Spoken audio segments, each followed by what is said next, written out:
syndromes d'Ehlers-Danlos sont des maladies héréditaires du tissu conjonctif dues à des anomalies de synthèse de protéines telles que les molécules de collagène. La classification de 2017 répertorie 13 types de SED, avec des caractéristiques et une sévérité clinique différentes. La problématique principale est l'hyperlaxité articulaire, celle-ci pouvant être à l'origine de luxations ou de douleurs. Un diagnostic médical est donc essentiel pour un accompagnement optimal en rééducation.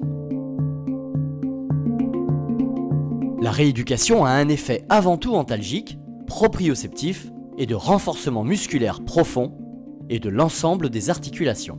Les exercices doivent être effectués en moyenne 2 fois par semaine, supervisés d'un kinésithérapeute, et un programme d'auto-exercice personnalisé doit être réalisé à domicile. La prévention des luxations fait également partie de la prise en charge en rééducation. Les techniques utilisées en rééducation sont multiples et priorisent le travail postural, les exercices proprioceptifs, le renforcement musculaire adapté et associé au travail respiratoire, conduisant à un reconditionnement progressif à l'effort. La kinésithérapie antalgique doit être employée comme l'électrothérapie, le massage et la physiothérapie. En contrepartie, il faut éviter le travail excentrique en course externe et en chaîne ouverte, ainsi que les mouvements rapides et les exercices qui peuvent exacerber la douleur. Voici un exemple d'exercice et ses variantes pour le travail de stabilisation articulaire et renforcement musculaire profond, global, avec le kinésithérapeute. Pour cet exercice, le patient doit avoir au préalable une bonne posture dans le sens de l'autograndissement. Il est allongé sur le dos, avec les jambes fléchies. Les paumes des mains doivent être appuyées contre le lit pour éviter les luxations d'épaules.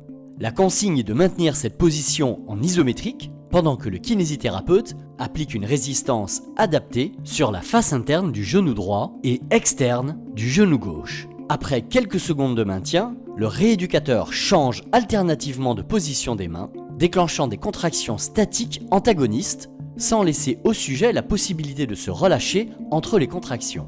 Cette façon de travailler permet la sollicitation des différents groupes musculaires du tronc et par irradiation des membres supérieurs et inférieurs en isométrique. Dans les cas des syndromes d'Ehlers-Danlos, où de multiples articulations peuvent être hypermobiles, différentes postures sont possibles pour cibler une ou plusieurs articulations et augmenter plus ou moins la difficulté, assis, debout ou en quadrupédie.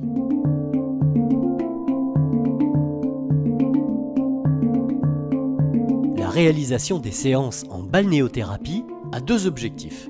Premièrement, la diminution des douleurs par la chaleur et le soulagement du poids du corps.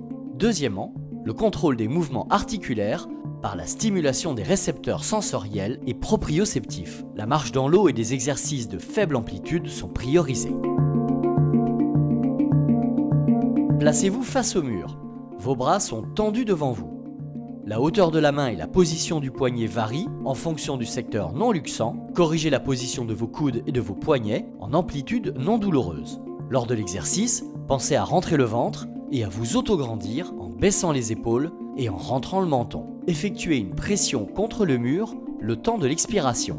Répétez le mouvement 10 fois et faites 3 séries avec une pause entre chaque. Pour varier l'exercice, on peut jouer sur l'interface entre le mur et la main, sur l'inclinaison du corps sur le mur et sur l'amplitude de l'épaule et du poignet. Une progression doit être respectée pour l'auto-exercice. Vous pouvez adapter le nombre de répétitions et de séries en fonction de la douleur et des difficultés. La prise en charge en rééducation repose pour l'instant sur des traitements symptomatiques. Elle est globale, évolutive et adaptée au patient en fonction de ses capacités. Les douleurs sont souvent complexes et mal soulagées. De plus, le retentissement psychosocial est important et doit donc être considéré. Les objectifs principaux sont la diminution de la douleur, la stabilisation des articulations par un travail essentiellement postural et isométrique, le travail de la mécanique respiratoire ainsi que la prévention des luxations. L'urgence en cas de luxation n'est pas de réduire la luxation, mais de soulager les douleurs. Parfois, une détente musculaire permet un retour naturel de l'articulation dans sa position. Le rôle du kiné est de placer le patient au centre de sa rééducation, de lui apporter les conseils nécessaires pour le rendre acteur de l'amélioration de sa qualité de vie.